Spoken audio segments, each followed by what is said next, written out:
Welcome back to my channel, everyone. I know it's been a while since my last video, but life. Anyways, I've got more of these Moondrop switches in, and we are going to do a teardown of each one today. I'll pop them into a few different boards so you get a better idea of what they sound like in different builds. Before we begin, I just wanted to give a quick shout out to Din from Crystal Pieces and the awesome artisan keycaps they've been making. I mean, look at it. It's a itty bitty baby dragon. What I love about it is that you get the option to have it as a full figurine and then split it to make it into a keycap. Yeah, just show a different angle.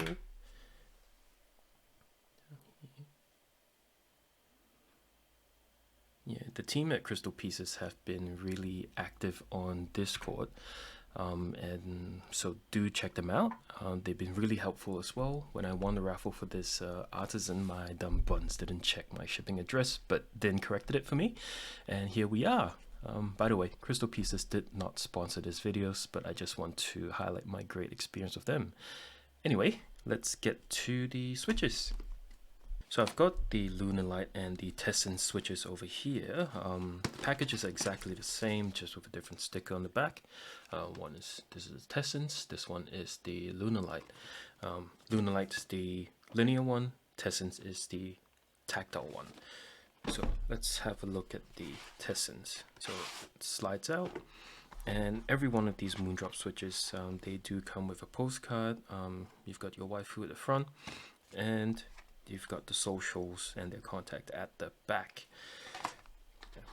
Getting the switches out can be a bit finicky. Just got to get your finger in there and pull it out. Yeah, so it looks like they had a party in there, probably due to shipping. They do get jumbled about. Happened with my previous batch as well. They do actually sit pretty snugly in there. It's just that when it's shipping, probably flying all about, getting chucked all over the place. Let's have a look at the Lunalights. Same thing, postcard, this weird foam that does nothing to keep them in place. But yeah, luckily they did arrive in good condition, so pretty happy about that. The Tessence and the Lunalight both are your typical 5-pin cherry style housing, but with the box style stems. This gives it a really stable typing experience with not much of a stem wobble, but don't get me wrong, there is some wobble, but it's not as obvious as a typical cherry style stem. It does not use the KO box style clasps, so that's nice. It comes lightly lubed from the factory, and they've done a really good job, in my opinion, with the lubing. Can almost see the brush strokes when they've applied the lube. Let me see if we can get it a bit closer. Yeah, won't really be able to see from here, but you can see a bit of the lubing done. It's not overly done, and it's mostly applied on the rails and itself rather than the face. There is lube on the stem for the tactile, but in my opinion it doesn't really affect the bump. It's actually really pleasant to type on. So just do a quick comparison of the stem for the Tessence with a different tactile, so a Glorious Panda, just to see if we can have a little comparison of the different style of the tactile leg. Let me just get here, if we can get it into focus.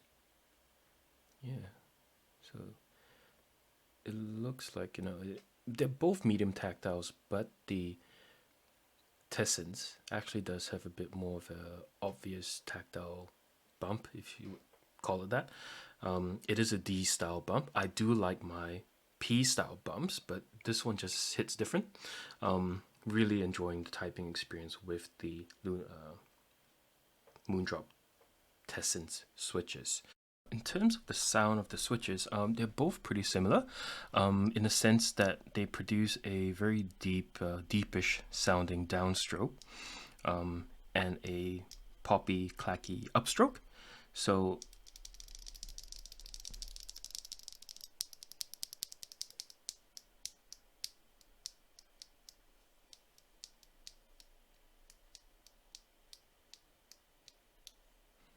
So for some people, you know, some of you out there, you might not enjoy the dual tone nature of these switches, but to me, it sounds great. I put I've tried both of these in my QK65, and it just breathes life into it. You know, and how the QK65, if you've got it full foamed, it can sound a bit dull.